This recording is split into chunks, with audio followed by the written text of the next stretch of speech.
hekk kif tidħol ġewwa Pjazza San Giorgio ġewwa l-Belt Valletta ma tistax ma tħares lejn il-binja tal-Main Guard. Hija binja pjuttost ikonika li fil-kuntest attwali tagħha llum tmur lura għal perjodu Ingliż bl-addizzjoni tal-portico. Biss l-oriġini ta' dil-binja jmur lura għal żmien il-Kavallieri. Meta l-binja tal-Main Guard għaddiet għand Heritage Malta u ġie deċiż li tiġi restawrata, bdiet ir-riċerka dwarha. Iżda hawn inqalgħu d-diffikultajiet peress li għal tul ta' snin dil-binja servit funzjoni militari u allura l-informazzjoni dwarha kienet riservata. Għalhekk bdejna nagħmlu metodi ġodda, bdejna nfittxu metodi kif nistgħu nifhmu din il-binja. Fosthom mhux biss saru r-riċerki fl-arkivji, saru anke pereżempju investigazzjonijiet arkeoloġiċi biex nifhmu l-livelli kif inbidlu. Barra minn hekk bdejna ħarsu lejn il-ħitan fejn stajna nikxfu iż-żebgħa tal-ħitan u nikxfu il-fili, bdejna nifhmu kif dil-binja kienet taqqad fejn ċertu strutturi kienu jaqgħdu u hemm bdejna naraw l-evoluzzjoni tal-binja matul iż-żmien.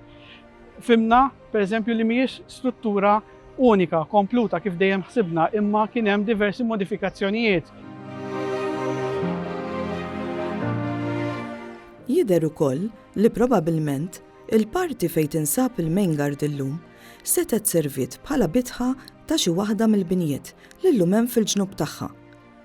Kien il-Grammastru Emanuel de Rohan li fis-seklu 18 waqt isbieħ li kien qed isir fil-Belt Valletta iddeċida li joħloq kumpless sħiħ billi jżid żewġ funtani fit-truf u joħloq faċċata għall-ispazju tan-nofs li llum hija l-Main Guard.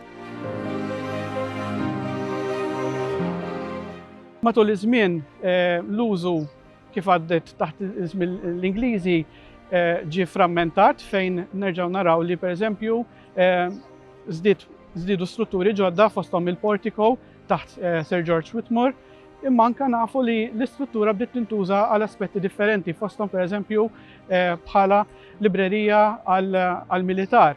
Eventwalment anke saret il-Garrison's Mess fejn l-istruttura nqasmet u saru anke tibdil intern. Saru ħafna modifikazzjonijiet fl-istruttura li mhux dejjem hu possibbli tifhimhom. Primarjament anke peress li f'ċertu postijiet hemm pitturi mal-ħajt fejn dawn ovvjament ma tistax tneħħihom biex taqra l-istrutturi. Biss illum għandna stampa pjuttost ċara fejn nistgħu nifhmu l-importanza ta' dan il-bini. Kien fi żmien l-Ingliżi li din il-binja saret magħrufa bħala l-Main Guard, hekk kif il-post beda jservi biex fih imorru jistrieħu is-soldati li jkunu wassa fil-Palazz tal-Gvernatur li jinsab faċċata li llum huwa magħruf bħala l-Palazz tal-Grammastru. Din il-binja ikonika hija ta' importanza ferm anke għall-istorja politika Maltija. Fil-fatt fl-istess pjazza nsibu l-monument tas-7 Ġunju. Din il-binja għandha rabtiet profondi ma' din il-ġraja fl-istorja ta' Malta. Waħda mis-sejbiet sorprendenti li saru waqt din ir-riċerka kienet li meta l-Maltini nataw l-ewwel Kostituzzjoni fl-1921 u bdiet it-tfittxija l-post xieraq fejn jinbena l-Parlament Malti, fosthom ġiet ikkunsidrata l-binja tal-Main Guard. Il-Main Guard kien interessanti għax kienu qed jiġu konsidrati mhux biss proposti ta' tisbieħ u addizzjoni tal-istruttura imma anki proġetti ġodda fejn titwaqqa l-binja kompletament u terġa' tinbena.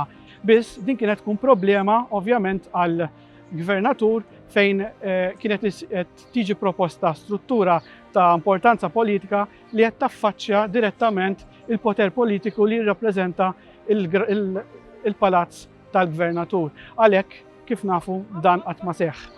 Ir-riċerka inkludiet ukoll diversi aspetti ta' ikonografija fejn rajna ritratti, immorru lura anke pitturi fejn stajna nifhmu it-trasformazzjoni. Rajna pereżempju taħt il-perjodu Ingliż fejn ċertu xogħlijiet fis-seklu 20 qed isiru b'applikazzjonijiet fejn hemm rikjesti biex isiru l-modifikazzjonijiet. Għalhekk stajna naraw id-dokumentazzjoni l-oriġinali li tinsab fl-arkivji tal-Public Works.